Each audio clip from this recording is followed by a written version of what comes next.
What is going on, everybody? Welcome back for another episode of Blizzard Warning. I'm your host, Scott Cole. Jenna Chavez will be joining me a little bit later on. I think she's running a little bit late getting off of work, but hopefully she'll be on here. All right, we had an interesting opening week of the season. The Avs got three crucial wins on the road. I know I say crucial, even though it's just 3 games in the season. Every point is crucial in the NHL, especially those outside your own division and those on the road. The Avs continue to dominate on the road. They took a 5-2 win in LA on their opening night last Thursday before after our show last week. And then Tuesday was probably the most challenging game Broncos. Jeez, look at me being dumb. Anyway, I meant to say the San Jose Sharks. We managed to get a win there on that ice after Mackenzie Blackwood absolutely stood on his head. We'll dive more into that a little bit later. And then last night, the Avs got another win, going for winning 4-1 after giving up the early lead to the Seattle Kraken, who are winless still. They're 0-3-1. They had their home opener last night. It was going to be a big, crucial game, and they really kind of pushed us last night in that first period. But we'll dive more into those as we get closer to the show. Just want to give everybody a reminder to let StreamYard give permissions to StreamYard if you're using your Facebook name. If you choose not to do that, just let us know who it is when you're making your comments. That way we can give you the shout out and everything else. If you're joining us on YouTube, appreciate that.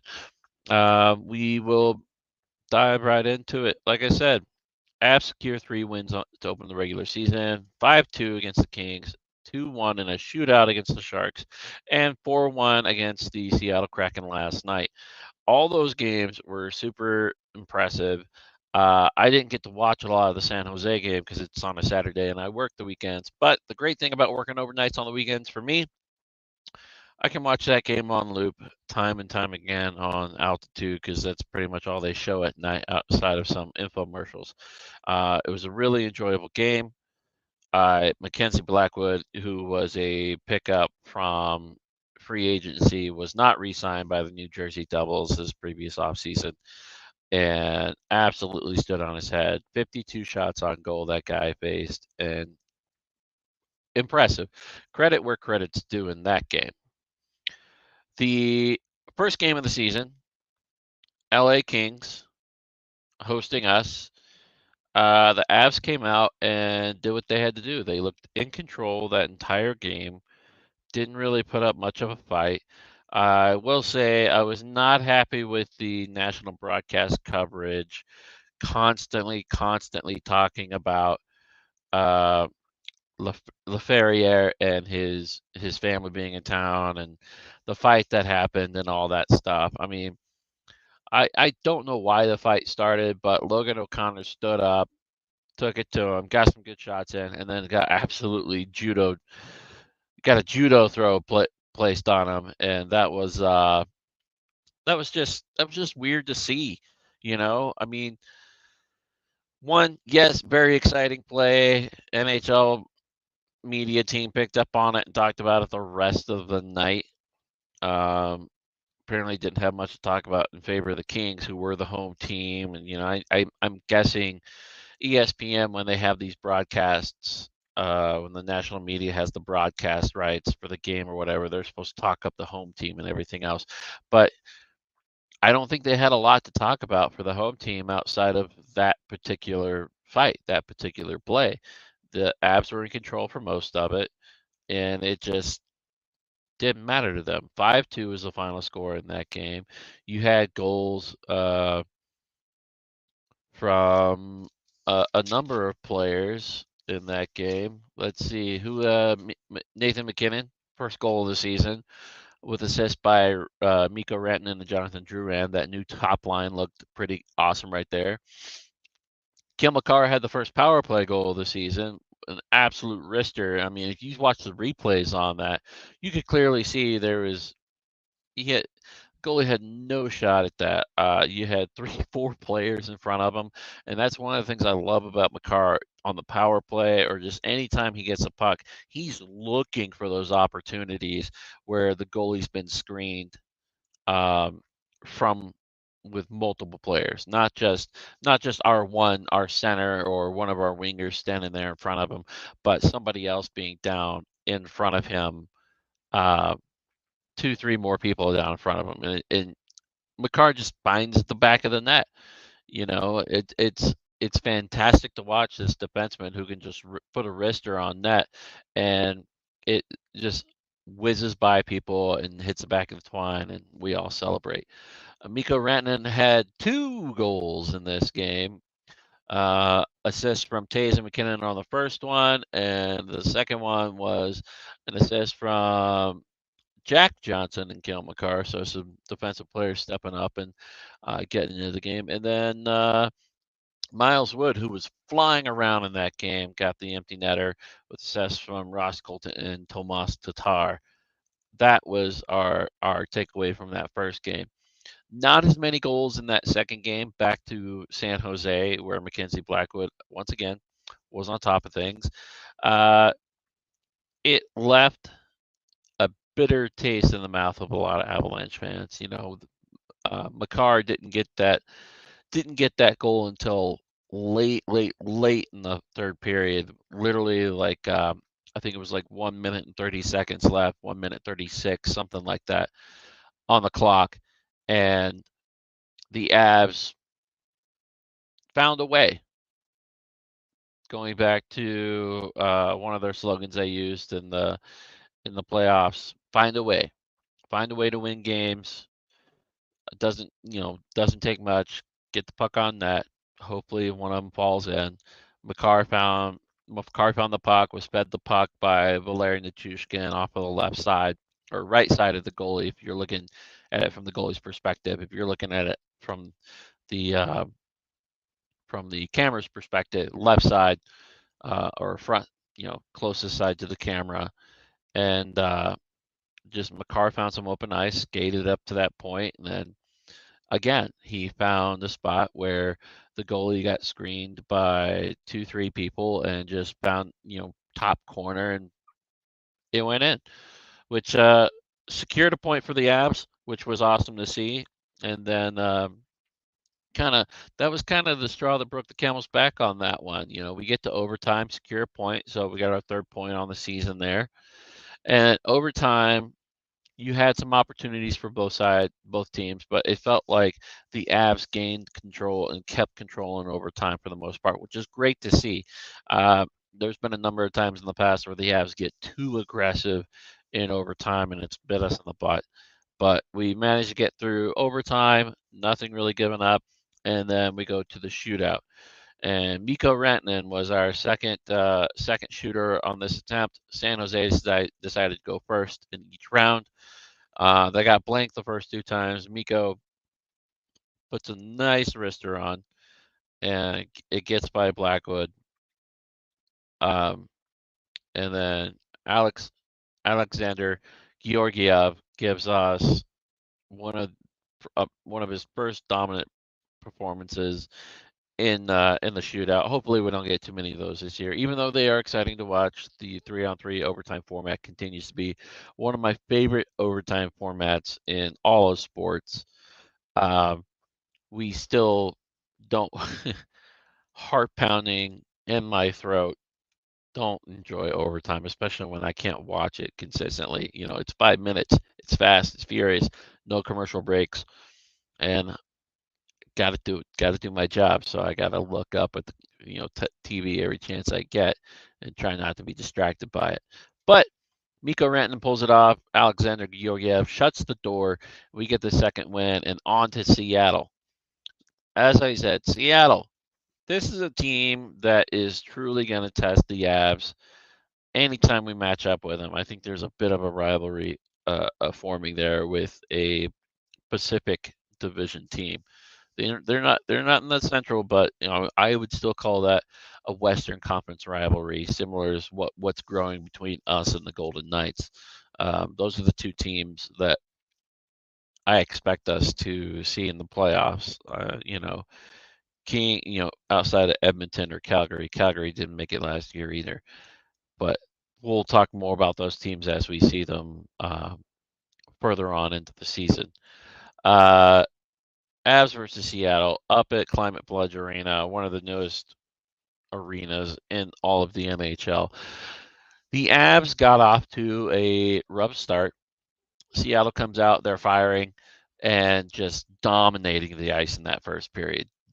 Absolutely dominating the ice. They are one of the few teams that can match the Avalanche for speed. Andre Burakovsky is there. Philip Grubauer is there. They know how the Avalanche like to play their game, so they know how to game plan for that, and the coaches pay attention and take that information in as well. So what ends up happening here is the Avs struggle first period, give up an early goal, down 1-0 in the first period. They, were outshot heavily in that first period. 16 shots on goal for Seattle, 9 for the Avalanche, 8 or 9 for the Avalanche at that point. Just cannot accept that if you're Coach Bednar in that situation. And so the Avs go to the second period, trying to find a way through it.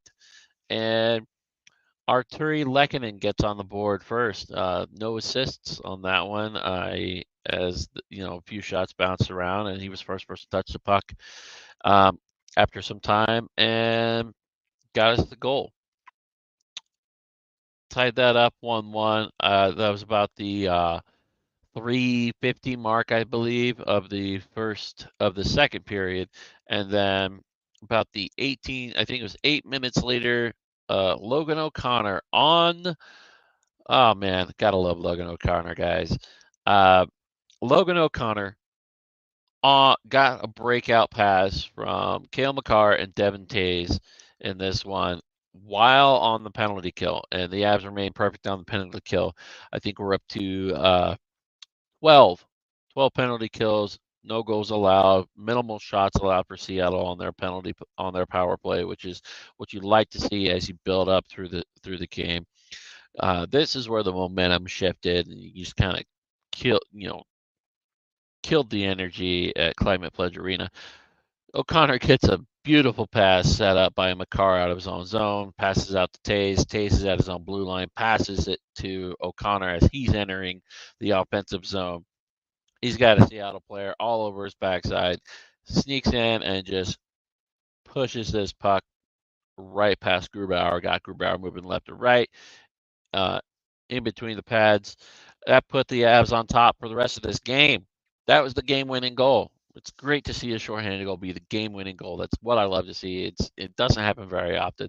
That's Logan O'Connor's fourth shorthanded goal of his career, first on the season. And ends up being the game-winning goal. So that's kind of awesome. Logan O'Connor deserves all the love he wants. And another note on O'Connor, he was one assist away from the Gordie Howe hat trick. Gordie Howe hat trick being you are in a fight, you have a fight, in that fight, score a goal, get an assist. That's a Gordie Howe hat trick right there. He took on Jordan Eberle early in this game. As a response to what happened in the playoffs last year in the first round. Cale Makar got booed excessively in this one by the Seattle fans who have labeled him as public enemy number one. He's these Seattle fans. Some of you Seattle fans kind of boggle my mind. Calling Cale Makar one of the dirtiest players in all the NHL. Look, you guys were banged up last season. Burakovsky was out. You had some other injuries. Jared McCann was your top goal scorer last year. And in the playoffs get a little more intense. That's going to happen. But to label Cale Makar as one of the dirtiest players in the NHL for his hit that, against the boards that put Jared McCann in the concussion protocol, and he got suspended for one game. That's a bit much. considering your own guy Jordan Eberle put Andrew Cogliano out indefinitely with a C5 fracture after his hit. It wasn't penalized, it wasn't suspended. But there are other players across the league. I'm not trying to call out Jordan Eberle for his hit. Yes, it was terrible, and that's what led to the O'Connor and Eberle fight in this game. Just kind of putting, hey, this is our response to what you did in the playoffs. I didn't get a chance. We didn't get a chance to address that then, but we're going to address it right now. Both go off for fighting. That happened in the first period, and that was it. That was the biggest fight. Seattle was forechecking pretty hard. Colorado was fighting through. You got to weather the storm up there. But back to the dirtiest hit, dirtiest player, blah blah blah. There are many players out there that are a lot dirtier than Cale Makar. Cale Makar plays tough. That's what he does. He doesn't want to be seen as this. Oh, all I do is score goals and skate really fast. He wants to be a well-rounded skater, and he does that with everything. So one bad hit that resulted in the suspension for one game. Cale Makar's not a dirty player. So Seattle, get over yourselves. Mikko Rantanen got his third goal in the third period with assist by Gerard and Andrew Cogliano. Andrew Cogliano's back in the lineup. He was back last Saturday against San Jose. Nice to see him there. And I had my doubts of when he would come back, so I couldn't address it the last show. But it's nice to see him back because he's gonna eat up minutes. If you are like me, you check things out as far as the time on ice for players after the game, after the script's been done and everything. Curtis McDermott, who was in the spot for Andrew Cogliano in that game, in the first game of the season against LA, only skated 3 minutes and 6 seconds of ice time, which is fourth line. But even as a fourth liner, you should be getting more minutes than that. So I don't know why they used McDermott instead of using somebody else in that position to kind of push and give the fourth line more time. They did some line mix-ups and whatnot, but Cogliano on the ice is going to get way more minutes. He's going to skate 8 to 10 minutes a game, which is great for the Avs. He's a valuable veteran and whatnot, and it gives you some more some lineup mix-up opportunities across all four lines. I mean, the Avs are going to do that a lot. They're going to announce their roster, like their lineups for each game, like they did last night. And we saw Jonathan Drouin get knocked down to the second line, and Valeri Nichushkin get moved up to the top line. And many see that as part of the issues why the Avs were struggling so hard in that first period. The chemistry that we already see between Nichushkin with Ryan Johansson and Artturi Lehkonen is just impressive, and it feels like those guys got to stay that way. Drouin fits best with McKinnon and Rantanen right now, and I get it. You want to try to mix things up. You want to try and get Drouin and company going, but Drouin is a best complementary piece I think that you could have put in place in Gabriel Landeskog's spot in the lineup. Your top scorers on that top line are going to be McKinnon and Rantanen, and I think Rantanen has a really good shot, and we'll get into that a little bit later. But Valeri Nichushkin was rewarded in the third period, about 3 minutes 30 seconds left in that game, as he got an empty net goal, his first goal of the season. No assists on that one, so it's just his point. But you had plenty of people getting points in these first three games. You had 9 different players getting points in the first game, with 8 points coming from that top line. You had Nichushkin joining that, getting his first point against San Jose, so that makes 10. And then you've got Artturi Lehkonen and O'Connor and Tays joining the party in that third game, and Gerard and Cogliano. So that's another 5 people. So you've got 15 different people with points right now or no, Tays already had one. So 14 different people with points right now for the Avs, and that's super impressive. 14 out of 23 people. Uh, well, 14 out of 23, I think, is what our roster is sitting at right now with those that are healthy scratches. You subtract 2 from that, so 14 out of 21. That's pretty impressive. So yeah, the Avs.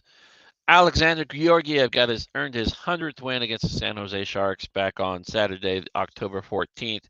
If you guys haven't checked out my articles I've been posting for Mile High Sticking, check me out over on X/Twitter at Denver Poker Kid 000 or Denver Poker Kid PKRKID 007, and that's over at X or Twitter, whatever you want to call it. I post my articles over there for Mile High Sticking. Just fan-fed site. We write what we feel, what we think, and share our thoughts and opinions with you, the fans.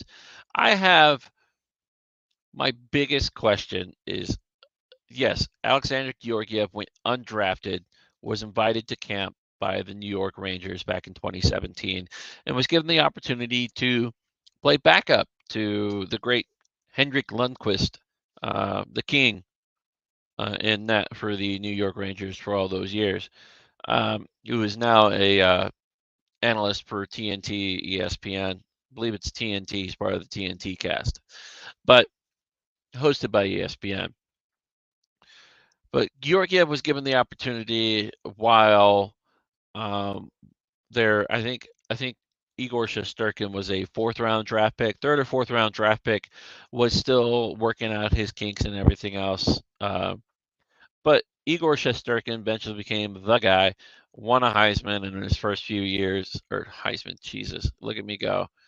Vezina Trophy in his first few years. I'm a mess naming football terms and awards and everything. Look at me. The Vezina Trophy is the trophy awarded to the best goaltender in the NHL, and Shesterkin has one for himself, which ultimately opened up the door for a trade for for Georgiev, who wasn't going to be retained by the New York Rangers as they had to cut bait to free up some salary cap space and everything else. So enter the Avalanche, who have worked wonders with their goaltenders, and it's been a revolving door for them for some time. I mean, you had Semyon Varlamov, who was probably one of the longer tenured goaltenders that the Avs have seen, but eventually came time for him to leave. Maybe a change of scenery for Varlamov was needed, and cool, he's gone. Then you bring in Philip Grubauer. Grubauer, played well for us, helped us secure some playoff opportunities, and eventually signed as a UFA with the Seattle Kraken. First year was okay. These last couple of years, he's struggled mightily, and I'm not that upset with it. Um, Famously, Darcy Kemper replaced Philip Grubauer and became a Stanley Cup champion, which was amazing. I can't, guy goes from being a rival with the Minnesota Wild and spends some time in Arizona, and everybody kind of sees Arizona as uh, this team that just can't rebuild and won't rebuild. So, but he comes here, he wins a Stanley Cup title, and then he leaves. So you've got Pavel Francouz, who has been a perennial backup for us and has been amazing at that job, is currently on IR. You have Eustace Annunen, who sits with the Eagles right now. I don't know if we're going to call up Annunen tomorrow, or let um, Ivan Prosvetov uh, run the net tomorrow night. We'll see which way the Avs decide to go. They won't announce their lineup in probably about 2 p.m. tomorrow. Any transactions will probably happen early in the morning, giving Annunen enough time to come down from Loveland to join the team down at Ball Arena tomorrow night. So we'll see what happens there. But you have Georgiev come in, and the goaltending coaches here in Colorado with the Avs, and Peter Budaj being the goalie coach down in or up in Loveland with the Colorado Eagles is a solid group, and they've turned out quality goaltenders over the last several seasons. Last year, Georgiev went 40, 16, and 6, I believe was his record. 62 games. Um, but he wasn't a Vezina Trophy candidate, finalist, anything like that. Not, Linus Olmark, had his 39-ish wins, ended up winning, I believe, last year. Shesterkin was in there, Ilya Sorokin, and Connor Hellebuyck had a fantastic year last year with the Winnipeg Jets, and he signed a extension this year, so he'll be a Jet for rest of his career. But those were your candidates, and I think three of those were fine. I think it was Olmark, Sorokin, and Hellebuyck were all the finalists on that one. So, but 40 wins, that tied the most wins last season for goaltenders in the NHL. And while his save percentage numbers and whatnot were a little off, and goals against were up, I think his goals against Georgiev, that is, his goals against were like 2.53 per game, and his save percentage was like a 938 ish. Pulling these numbers off the top of my head. I looked at them earlier this week. I don't have them written down. That's my fault. But I think the winner ended up having a save percentage closer to 95.3% or 0.953, with a goals against average in the 2.2 to 2.3 range, which is where you want your goaltender to be. But right now, Georgiev's off to a hot start. He's got the wins in the first 3 games. He's only given up 4 goals off of 95 shots. I think I did the math, and it comes out to like a 978, 980, a 978 save percentage. Goals against average, I think, is like a 1.75 right now. So he's doing very well in that mark. We had some news over the week. Avalanche defenseman Devin Toews signed a 7-year extension beginning next season and will remain with the Avs through the 2030-31 season. This is phenomenal for the Avs. You lock up your top pairing defenseman, Cale Makar. Cale Makar signed through 26-27. I expect him to sign a new deal either going into that 26-27 season or during that season to play, majority of his career here, or all of his career here. I doubt the Avs are going to let him go, so we'll see where that is at that point. Devin Toews' contract, 7 years, $50.75 million. That's $50,750,000, folks. It's an average of $7.5 million a year. He is signed through the 2030-31 season, and he loves playing with Cale Makar. Loves it. Cale Makar's locked up through the 27 season. Sam Girard is through the 26-27 season as well. I don't know what the Avs will plan to do there with Girard. I know a lot of fans hate him. I've been back and forth. There are times I hate Girard. There are times I'm like, all right, he's not terrible. We'll see what happens. Bowen Byram is signed through the 24-25 season. He signed a new 2-year deal this past offseason to maintain his position on the Avs. Second line, second defensive pairing. I think he plays with Byram sometimes. Sometimes he plays with one of the other defensemen, either Jack Johnson or Manson, John Manson. But anyway, I think Byram's going to be great. Let's give Byram some time to develop into that role. He reminds me a lot of what Erik Johnson did. So I expect to see some more out of Byram. I don't expect a ton of points from him. I expect him to just play well. But Devin Toews signs, that gives you your top pair defense is just amazing, and they'll continue to be amazing. He's a shutdown defenseman. The Avs got to steal with this guy, and I'm glad to see him decide to stay with the Avs. That contract does not take effect until next season. He's playing this season on his previous deal, which I think was $4.4 million or $4.2 million. So a 7.5 million. That's a 3.5 million increase or so. That's that's a quality deal. That's a hometown discount right there for somebody who's really performed well. He could easily go somewhere else and get more money, but I don't think that's going to happen. I don't think he wanted that. He wanted to play with a team that is in a win now mode and is building a massive window, it looks like, for Stanley Cup title runs.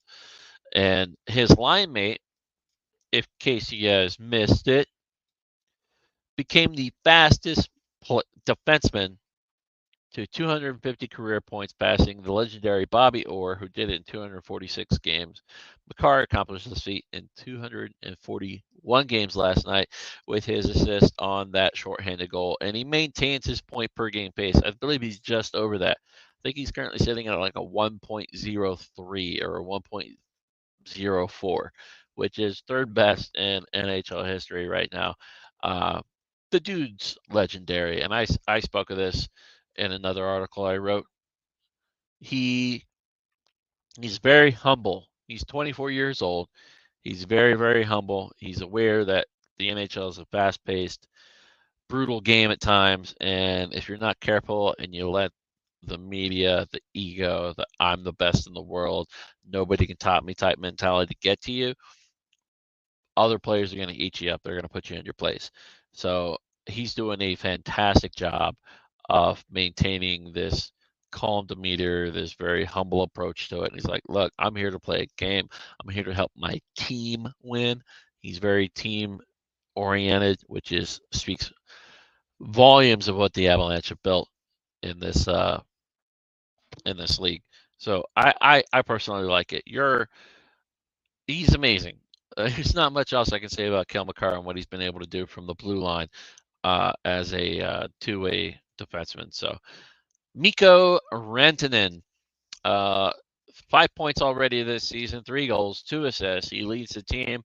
You've got Cale Makar right behind him with 4, and you've got Nathan MacKinnon right behind Cale with 3 points. 1 assist, 2 goals for MacKinnon, and Makar's got 2 and 2. Mikko Rantanen may have a shot.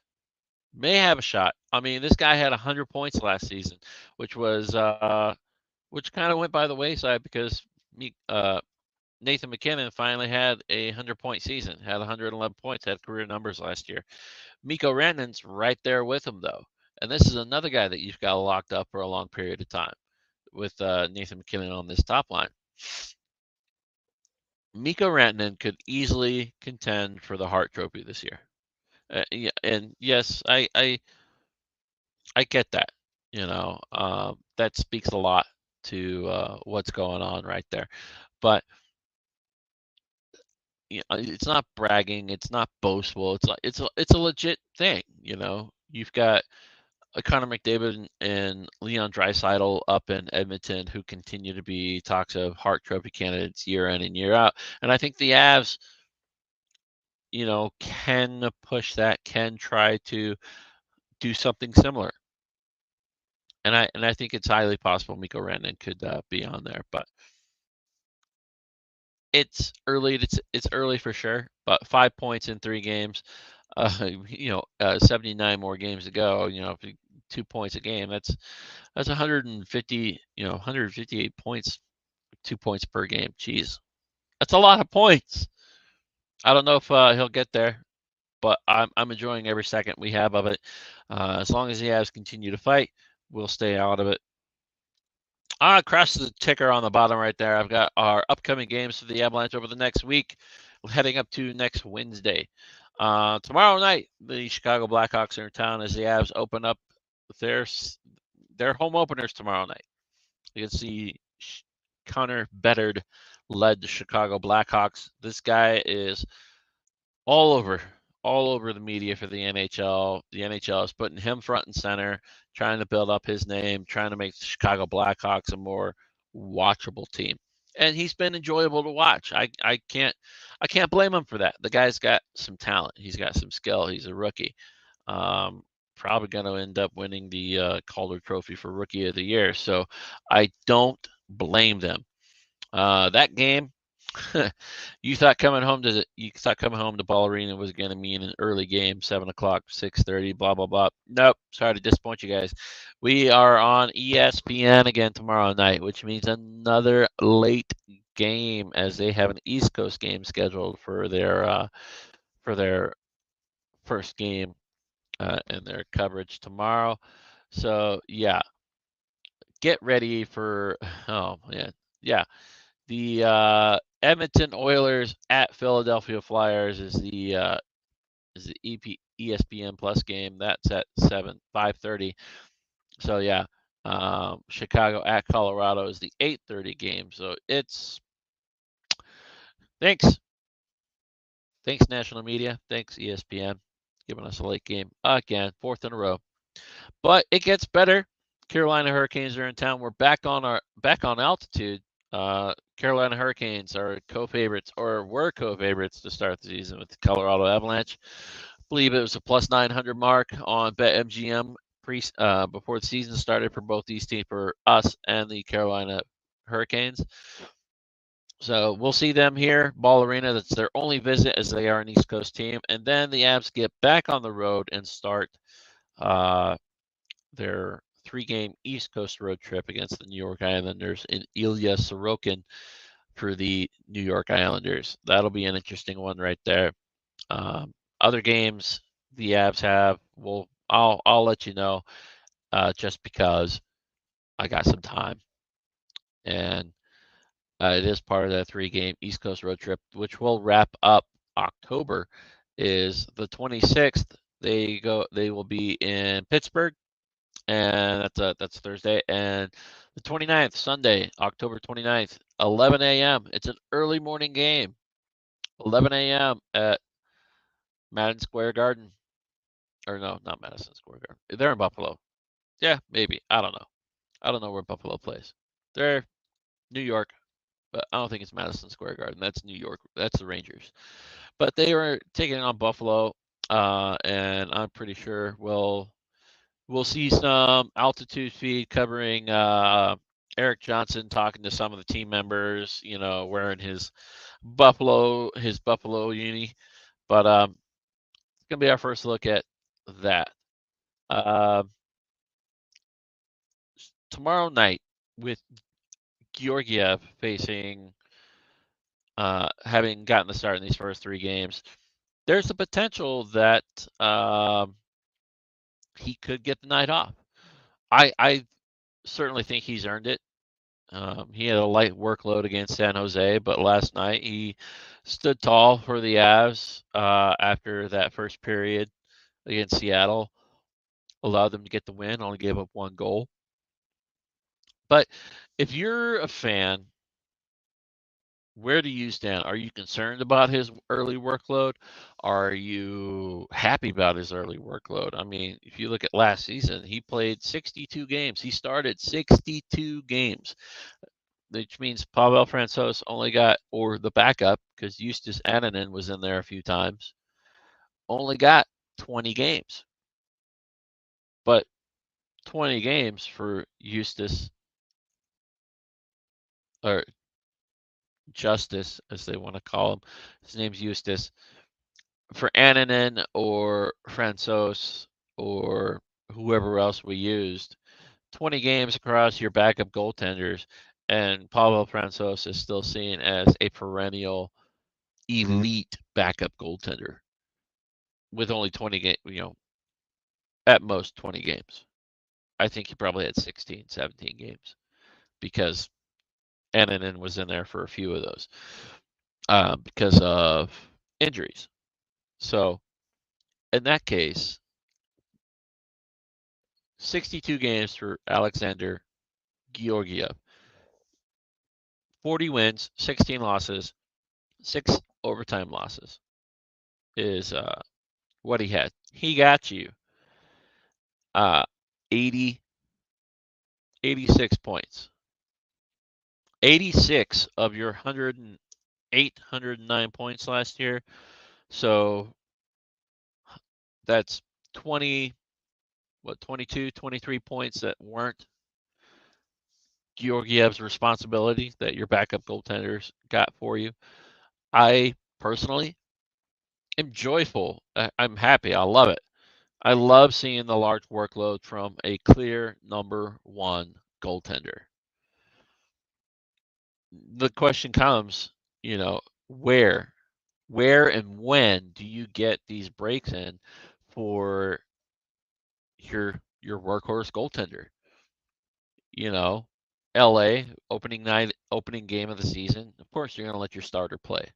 He's going to get those. He's going to get those minutes, and he gave you a 5-2 win.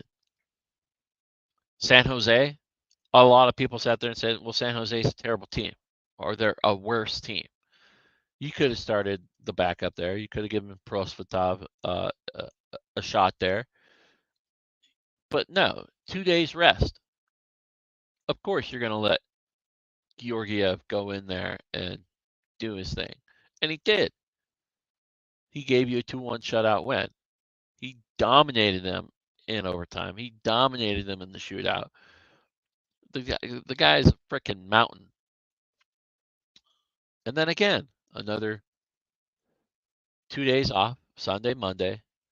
Last night, you go into Seattle with 2 days rest. That includes travel, some light ice work, and everything else. And he gives you a 4-1 win. Not only does he give you a 4-1 win, he faced 38 shots. Avs were outshot last night, 38-28. 37 of those he stopped. And it was great to see. So the question becomes, who gets the start against Chicago? Because, like I said, if you look at the rest of the schedule for the Avs, the rest of this month, on Saturday, 2 days after you play Chicago, you have the Carolina Hurricanes. They're a dominant team in the East. They were co-favorites with the Avs to be Stanley Cup champions. Georgiev's going to get that start. He's going to go up against the best talent in the league. So why would you not start him right there? Another 2 days rest. No game Sunday, no game Monday. And then you have the New York Islanders coming at you as you travel to New York against Ilya Sorokin and the New York Islanders, who snuck in last year. Or no, I don't think they snuck in last year. I think they missed. But they're a perennial wild card team. They're building. They're young. Ilya Sorokin's a worthwhile challenge in that. Do you potentially, another 2 days rest, let Georgiev start that game? There's possibility.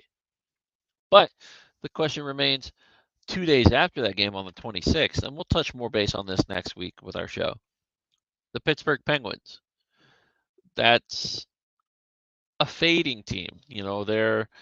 They were perennial playoff contenders. They are the team that everybody was chasing in the East for the longest time. Sidney Crosby's on the back end of his career. Letang, Rust, DeSmith, and I don't know if it's DeSmith. I think it's Tristan Jarry in that for those guys. But they still present as a challenging team on the East Coast. You hear the name Pittsburgh Penguins, and for years people will be like, "Oh crap, that's a really good team." Does Georgiev get the start there? Does he get rest? I don't know, but for him being a workhorse, what I expect of him, I fully expect him to get the start in that game as well. And then another 2 days rest, and you go and you play a young, up and coming Buffalo team, an early morning game too. So I expect us to finish against Pittsburgh next week and immediately, all right, everybody, hop on the bus, or we're going to the airport. It's a quick 30, 40-minute flight. We land in New York or Buffalo, wherever we're going, Buffalo, get on another bus, load all our gear. We're going to the hotel.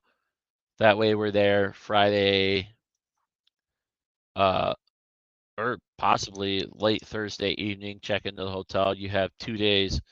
You check into the hotel, sleep a bit Friday, try to get up Saturday the 28th is a practice day or whatever. You want to make sure people are rested, not doing anything stupid the day before a morning game. And those morning games, man, morning games are weird in the NHL. It's the same thing, you know. It's like playing in London in the NFL or something. You know, your favorite to win, Buffalo Bills against the Jacksonville Jaguars, for example, and you lose. So that could be a tricky game for the Avs right there, but I fully expect them to come out on top and put their best foot forward on that one. But again, I do firmly hope that the Avs have their opportunity go at it tomorrow night against the Chicago Blackhawks. 8:30 p.m. is that game start, and we'll see who gets a start for the Avs on that one. Don't know what'll happen, but I hope for the best. But that's going to do it for our show this week. Jenna wasn't able to join me. Sorry about that, guys. But we look forward to bringing you guys more information next week as we see what the Avs do in these next 3 games. Again, that's tomorrow night. Chicago's in town. 8:30 start. ESPN broadcast. Check it out. Let's see who ends up in net. Hopefully, Makar can continue his streak, and our top line dominates that game. Then Saturday, Carolina's in town, and then we get on the road again for another 3-game East Coast swing, starting next Tuesday against the Islanders. If you haven't, follow me over on Twitter. My handle is @Denver, @DenPokerKid, DENPKR Kid 007. Check me out there. I post all my articles with Mile High Sticking right there. If you'd like to shout out, chat, whatever, I'm willing to do it. Until next time, guys, I'm Scott Cole, and I'll see you guys on Blizzard Warning.